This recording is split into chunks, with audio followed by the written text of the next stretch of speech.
Welcome, everybody, to the Gym Life Podcast. Special interview across the pond today with England's newest 105 strongest man, Chris Harrison. Hey, Chris, thanks for joining me. Thanks for having me, Joe. Thank you. Appreciate it. Yeah, congratulations on your win. Thank you. Thank you. I got to see all the events that you had out there, and you seemed to kind of ran the gamut, didn't you? I mean, you didn't seem to have much problem with it. Not to take anything away from those other guys, but I looked at the scoreboard. It seemed like you were in pretty control of that since the beginning of that show, huh? Yeah, that's right. Sort of first event was obviously the max log, and that was second place finish. But then from the second event onwards, it was first place all the way through. So it was a good run. It was a nice smooth run in the end.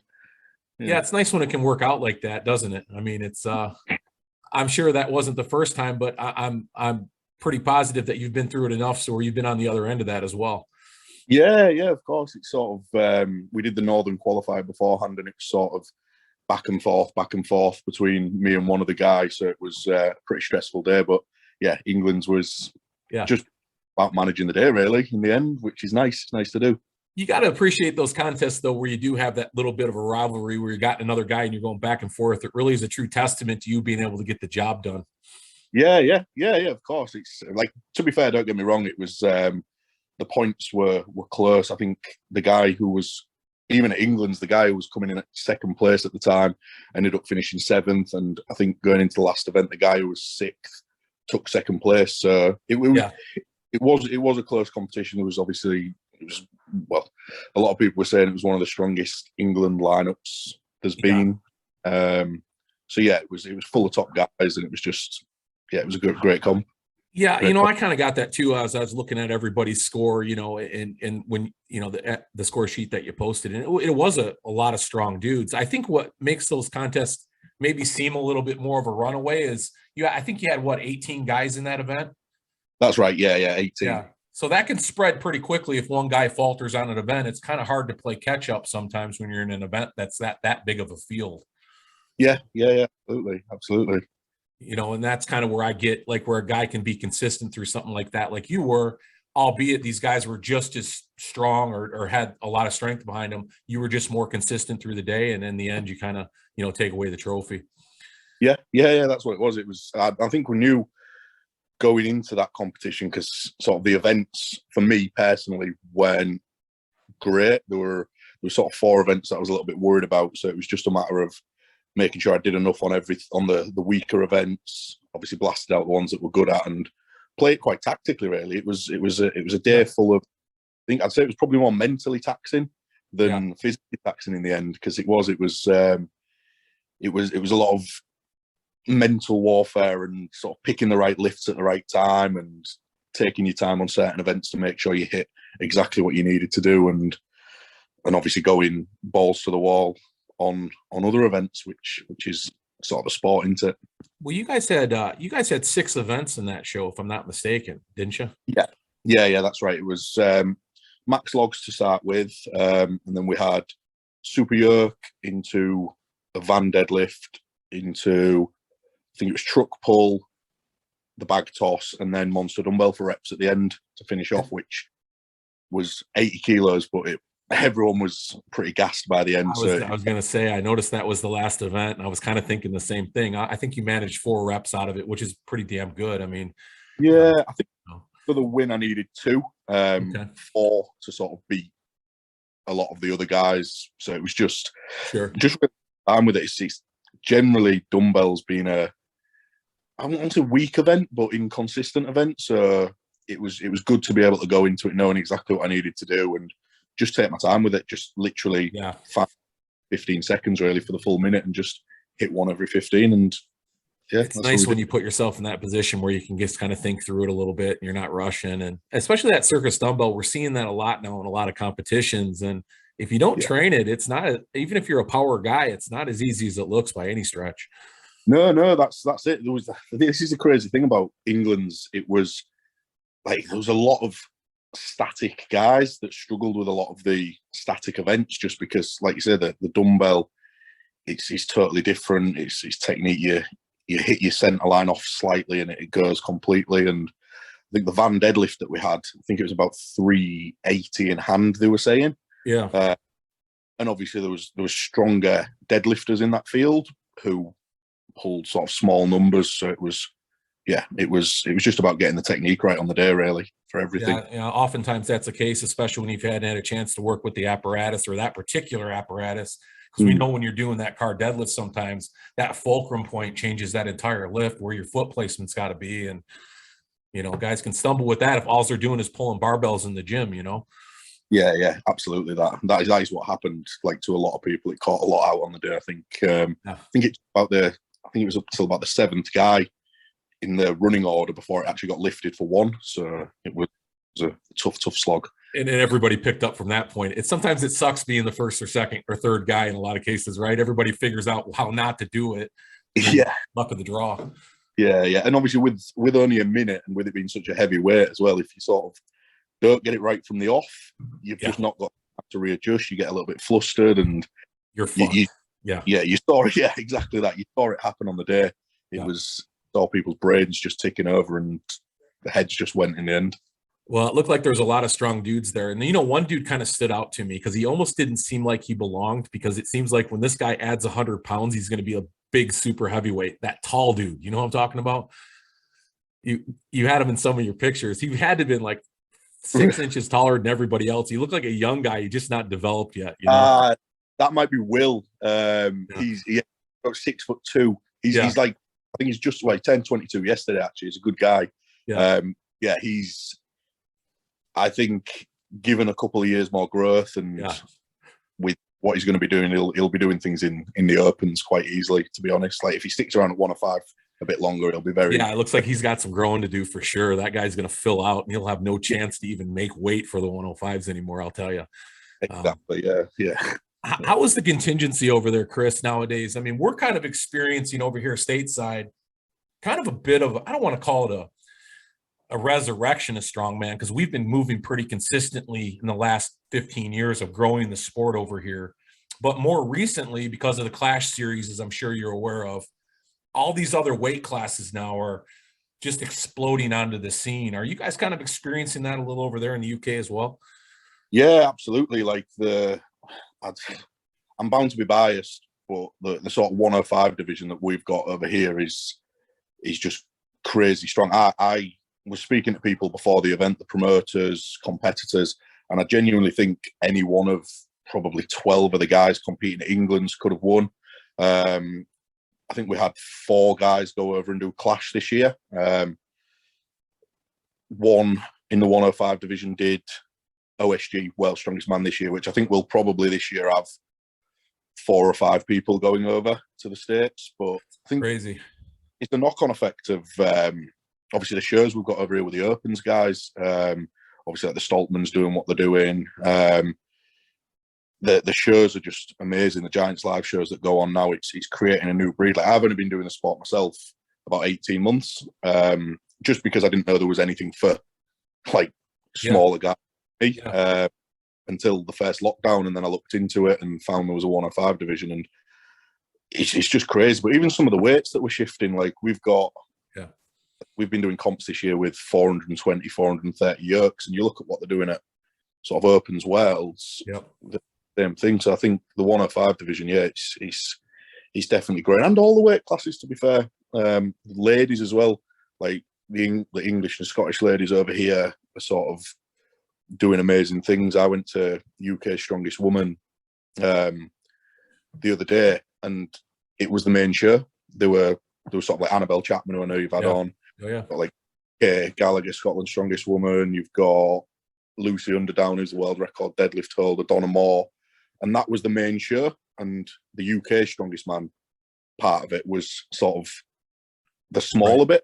Yeah, crazy. And I think if the 105 division keeps going the way it's going, and it's sort of promoted as like 16 and a half stone guys, like obviously the metric system over here is a little bit easier, and they know that we're running with sort of 450 kilo yokes on our back pretty fast, and we're doing what the Opens guys can do. I think it can only grow and grow and grow. And obviously, like Anthony's doing with Clash over there, getting on ESPN and stuff, if someone took it on over here, I think it could be huge. Like one of the big promoters just put us side by side with the Giants. It'd be it'd be huge because it just give it that kick it extra needs. Yeah, I totally agree, and it's not by any surprise, right? Because we said it over here the same way you kind of just expressed it. I get repetitive, like I'm beating the drum all the time, but the best class in strongman is the 105 class by far. When you're talking about strength and athleticism, and what, like you mentioned, when you're talking about these 400 plus yokes and some of these heavier weights that these 105ers are using nowadays, that was yesterday's super heavyweight shit. I mean, that stuff nowadays, you know what I mean? I mean, we're seeing these numbers are really sick. And that's what makes it, I think, even more unique, because we're not talking about a disparity between the classes that's, this big anymore. If you're looking at super heavyweights to 105ers, it's not that much. And I made the comment on one of my shows more recently that we're not that far away from seeing a couple of these guys cross over from a lightweight, staying at a lighter weight, and beating a lot of these guys that are in those super heavyweight open classes. We see it a lot in the amateurs right now. Yeah. So we did. So earlier in the year, we had it was called the Explosive Ape League, which was sort of like, it was an opens competition, which I ended up getting an invite to. But it had sort of the guys that were just under the world level. So like not the Stoltmans, not Adam Bishop, not Hicksy, but sort of like Lewis Jack, who's Scotland's strongest man. Ben Williams, he's probably going to win England's strongest man.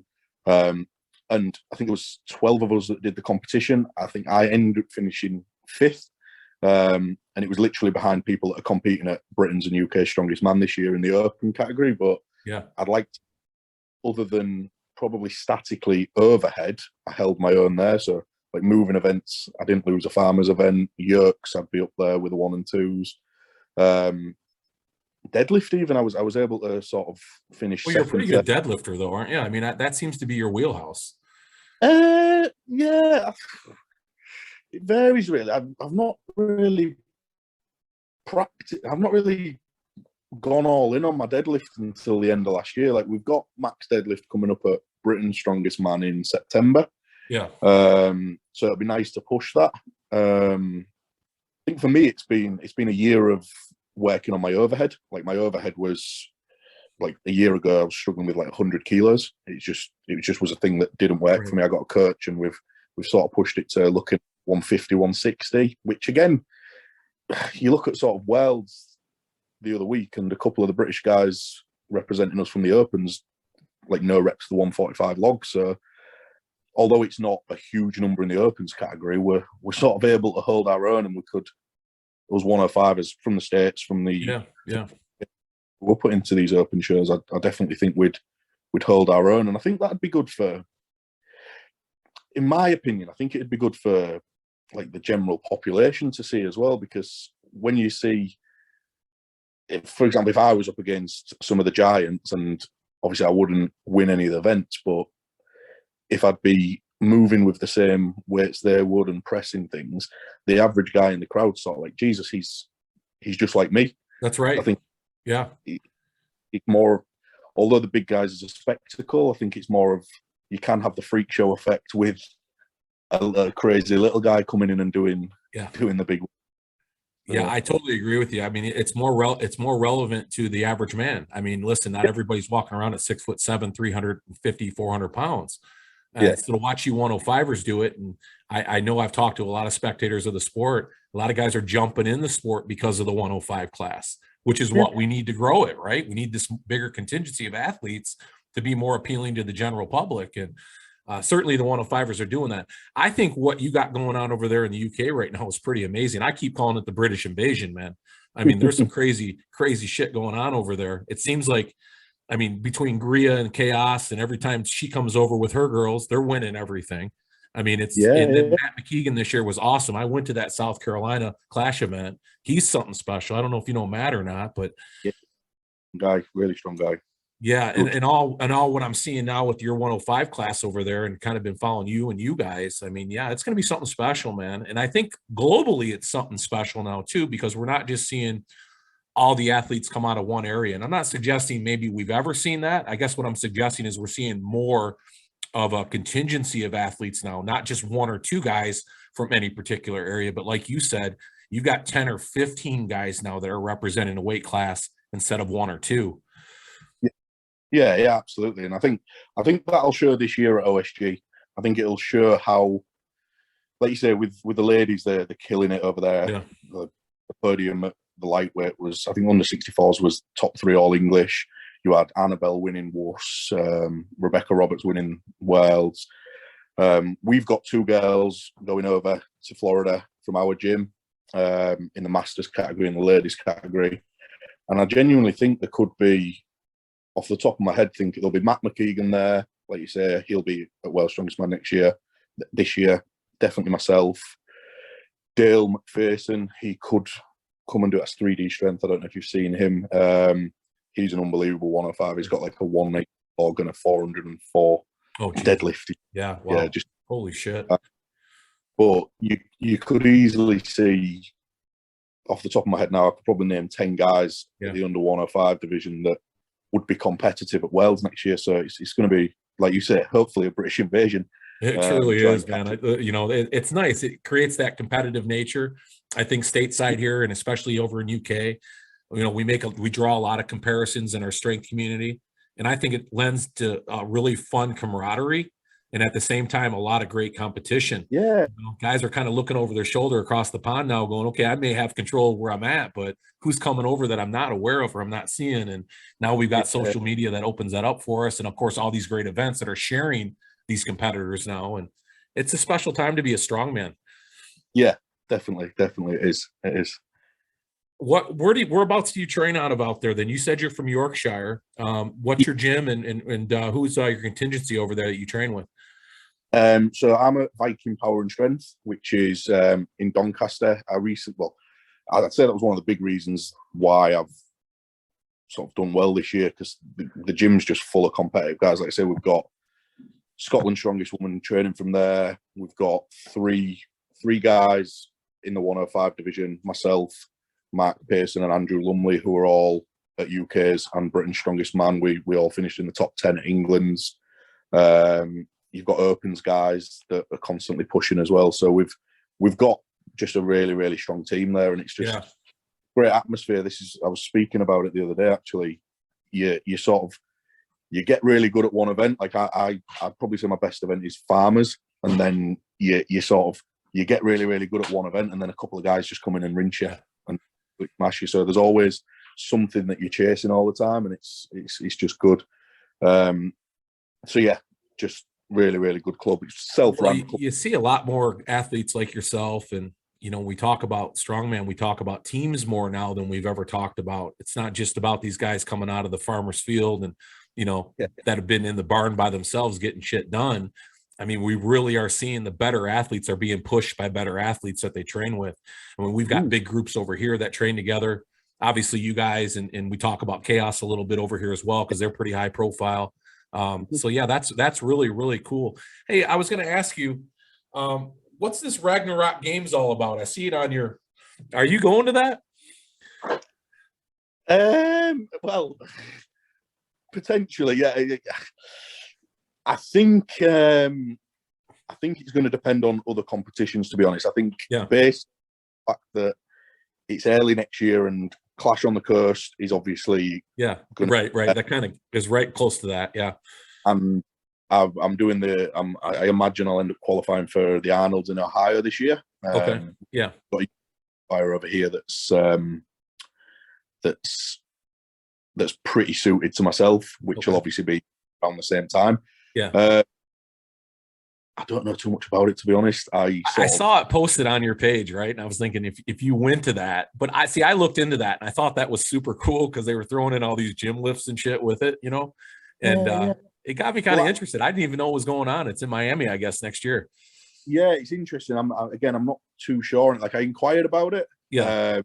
I saw the post and I inquired about it. I saw there was a 15 grand purse. That was the thing that sort of jumped out to me. Right. Yeah. It was 110. The weight class is a strange one. It's the division that I'd fall into would be under 110 kilos. Yeah. I'd literally put an inquiry across, and then the next thing I know, I'm sort of client spotlight. Gotcha. No, I was just curious. Yeah, it got me thinking about what your gym background was, because when I look at that, I'm like, well, where does Chris come from? Where's your gym background? How did you fall into the sport of strongman? Well, like, to be honest, when we had obviously the COVID lockdown, we locked down in 2020 between sort of March and July. Obviously, we was all home. We had a lot of stuff. I was lucky enough to have access to a little bit of gym kit at my sister's house. My nephew sort of had like bench press and a little squat rack and things. So I started training weights then. Started doing, strangely enough, like running 5Ks. So that's what I do. I'd run 5K every day last year and then go and do a little bit of weights. Because we had all the time on my hands, I started watching all the old World's Strongest Men. Guy. And then just looked into it a little bit, sort of found that they did a novice competition every year in my town that I lived in, and thought, well, you know what, let's when lockdown reopens, let's find a strongman gym and try and enter this novice competition. But then everything just sort of happened real quick. It ended up my first competition, because of the lockdowns, being the Northern qualifier for UK's and Britain's Strongest Man last year. So I just signed up to that because I was on weight. To give it a go, really, to have a little bit of fun. Like I say, we have to qualify for England, you usually have a Northern, a Southern, and a Midlands. I think the top 6 from the North qualified that year. I managed to finish 4th in the North, like say, my first competition, and it all just happened really quickly. So then I had to sort of get strong and get good pretty quick, because obviously I had UK's Strongest Man and Britain's Strongest Man. So it was, I sort of fell into it. I had a goal to qualify for England, like to qualify for England's by 2023.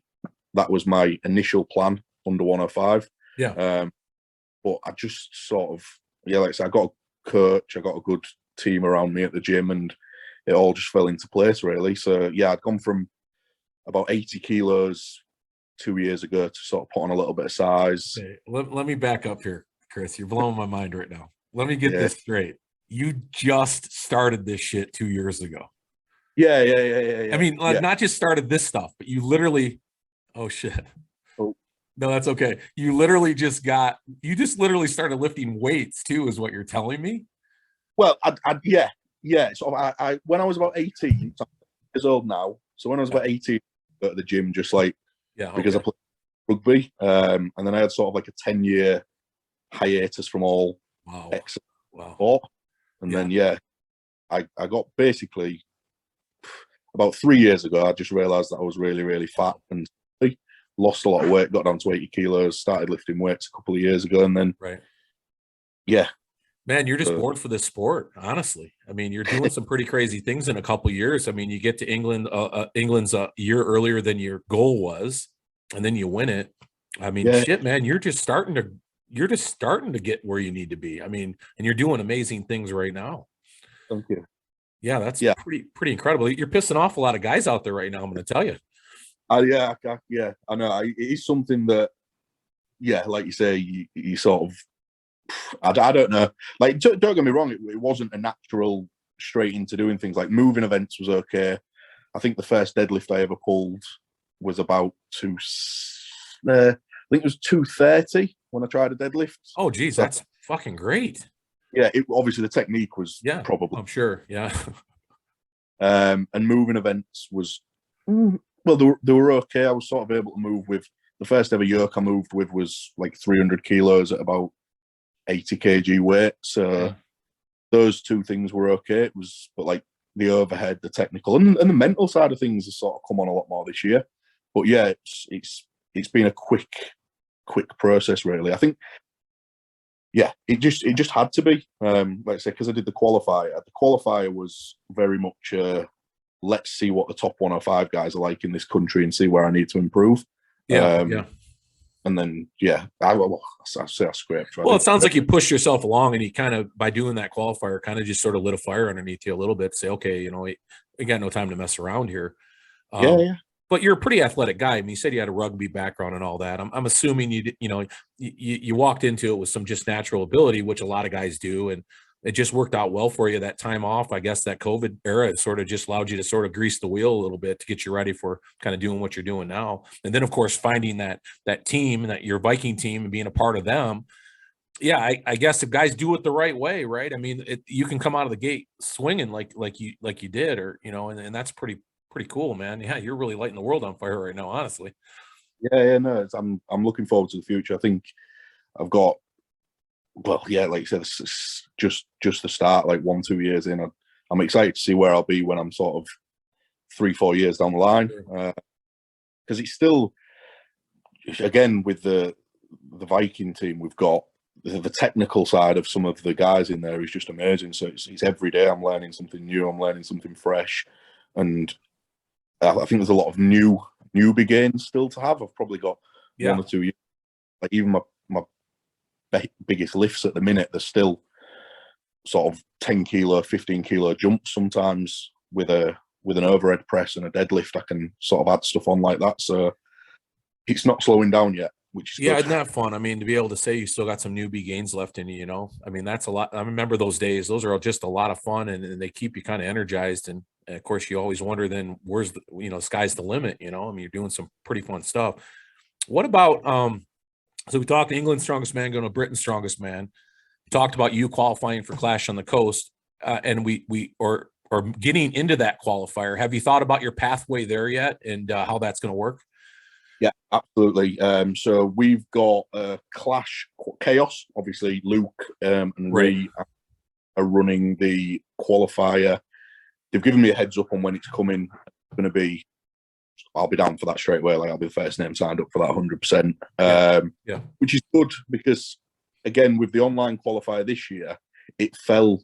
Basically, the Explosive Ape League that we did, it was 5 competitions in 7 weeks, and the Clash qualifiers, obviously this year for the online, they were only available for the weekends, and every single one of them fell on the weekend I was competing, Oh, geez. and I sort of made the decision to hold my own in this opens competition, get my name out there, let people know that I'm serious, and Clash can sort of wait. I think with OSG, obviously, World's Strongest Man was the main goal for this year to get to. But yeah, we've got Chaos running the qualifier for that, so I'll go do that qualifier, and then obviously it'll just be over to Clash, and then let's say we've got the Arnold's qualifier. So yeah, I definitely want to start doing. Wow, that sounds like a great. I mean, it sounds like boy, you got a lot of fun to look forward to, man. And I think the biggest thing for you right now is just staying healthy, right? Because Yeah, those are 3 big events, relatively close time frames with one another. I guess Clash would be back in I guess the first part of April next year. yeah, Then of course you got OSG, which is going to be what, November of this year, right. Yeah, and November then this right year. in between that's the Arnold. Yeah, so you've got 1, 2, 3, right? Yeah, but I think let's say the Explosive Ape League that we did was like the heavy. We did like 455 yoke, Mhm. 160 armors, and we did. It was weekend after weekend after weekend, Yeah, in January and February. So I think it's it's made me realise that really what the body can actually do. right. Especially with me being, obviously I'm 30 years old, but I'm a year into the sport, so I think I'm on to my 9th competition this year already, Oh and wow, I've never felt better, to be honest. Like I that's just great. Yeah, prepped for any other competitions yet because we've just been competing, and then doing that opens competition earlier on in the season. Everything that we've done at 105 has sort of been, although heavy, has been a little bit lighter. So it's sort of been a nice hype up and then sort of ease into the England's and Northern qualifiers, and then obviously now it's a push to the bigger domestic ones, and then yeah, onto World. yeah. So It it's all sounds like really a perfect path for you. It seems to be working out in that respect. You kept your body right. You got the experience in. You're yeah, able to kind of identify how you need to prep for shows and get ready for them. And at the same time, you're familiar with your recovery, so you're not doing anything that's compromising your body. Who's yeah. coaching you right now? So I'm coached by Josh Lancaster. He's actually England's strongest man under 90, and he competes now in the under 80 division. He's been to OSG. He's about to attempt the world record dumbbell at under 80 on the next weekend, Oh, and okay. he also, funnily enough, did England's 105 with me Yeah. as an under 80. Oh, But geez. Oh, Pete. Yeah. How'd he do? he finished 10th in the Wow. end. Wow. Really, good for finishing, and he's, because of a few injuries and dropouts, he's doing UK's strongest man now as well. So Okay. he'll be there again in 8-9 weeks' time, probably weighing about 84 kilos. That's crazy. But, but he's just a lot of people say he's just like crazy volume, crazy work rate. He's just very, very technical, and he works you very, very hard. It just works for me. It's just been a really, really good process in the matter of, like I say, I think I started with him about 6 months in. So I've been with Josh just under 18 months, and it's just. Well, you certainly can't argue the success. So, I mean, stick with what's working, right? Yeah, Josh is really doing well for you, and yeah, that's great. Yeah, Shannon as well, who won the under 64 World's Strongest Woman last year. He's got, I don't know if you've heard of the World's Strongest Twins. No, I have to look them up. No. So yeah, him and Joe Dalgleish are under 80 competitors. Okay. Britain's strongest under 18, number 1 and number 2. Okay. And yeah, they're just a couple of twins that train up there with him. So he's got national champs, he's got world champs, he's got British champs coming out of everywhere now. It's just all clicking into place in that team as well. So yeah, it sounds like every decent team over there in the UK right now has got a plethora of champions right now. That's so cool, man. I look forward to getting back to Clash next year, just of course to see you there now, and I have no doubt you'll all see you there. But what I love about these international competitions now is they're just exactly what we always hoped they'd be. You know, you got this great contingency of athletes from all these different countries, and particularly Canada, UK, and the United States. Obviously, those are probably the three. And Canada, of course, is crushing it right now. I mean, those girls up there and those guys, and watching Max do what he did at World's Strongest Man this year. I don't know if you followed that. That was a pretty decent 5th place he took, tying in points. You know, for I would think with Shaw actually. So then, of course, you guys with the Stoltmans, man, and all that. I know you're not going to get into the controversy on that stuff, but that's something we're talking about on my podcast. I'll tell you right now. But I love those guys, so God bless them. Yeah, they are top guys. Nice. Yeah. Who did you look up to, kind of coming in? As we kind of wind down our interview here, what did you? I mean, who were some of the guys that you picked up on right away? I know your Viking group, but as you were watching the sport and stuff, were the guys that you gravitated towards, and were there guys that you kind of looked at and said, man, they just sort of motivated you? I know Eddie might be one of them, and just guys that you have out there now. I mean, obviously that's throwing a dart. I mean, that's an easy one to hit, but I mean, talk about that a little bit, your influences. Yeah, so well, initially, like, I probably didn't realize it at the time. I realize it more now, looking back. Me and my dad used to watch Worlds when we was growing up, so obviously when I was younger, Pudzianowski was winning everything. Crazy supreme athlete, a lot lighter than a lot of the other guys, which is obviously cool. So that originally, without me even knowing it. Now I'd say looking at the people like Alexei Novikov, just unbelievably all-rounder. I think the journey that he's been on this year with his overheaders, obviously not on the same level, but we've sort of... he's gone crazy, whereas mine's done the same at a British level for 105, and moving events are just quality, and just the way he manages competitions, it was just professional, technical, amazing, really. I love that answer, man. I love him. I mean, it's just what he does is it doesn't get enough credit. I try to talk him up as much as I can, but that overhead he did at World's Strongest Man was, what the fuck did we witness there? Honestly, are we really going to see 600 pounds in that lift here shortly? I mean, I think we are. Yeah. He's nuts. He's nuts. But yeah, he's probably the main one, really, which is strange because he's like a younger guy than me, but he's doing amazing things. So I was looking at the UK. We did the World Log and Deadlift Championships in Birmingham at the Arnold Festival, and I was lucky to meet him the morning after at a chance meeting in a Toby Carvery, which is like a breakfast place in Birmingham. And I bumped into him, and it was just like, it's the first time that I've ever been a little bit starstruck. Right. But sort of met him as well, and we looked at the size of each other, and I was like, geez, we're not that far off each other. Yeah. And so obviously I've got a picture with Tom, and he's just, I look like a tiny little boy. We can't make up those inches. No, we can maybe get bigger, but we can't make up those inches. Yeah.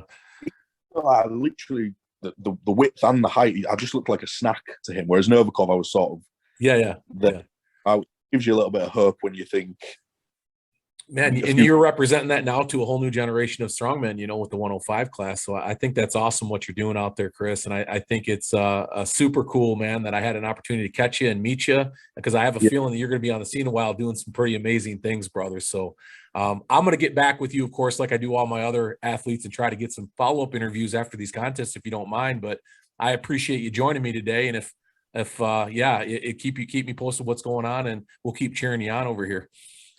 Awesome. I appreciate that, Joe. Thank you so much. Yeah, man. Have a great one, and we'll talk to you soon. Brilliant. Great to chat. Thanks, Joe. Yeah, man.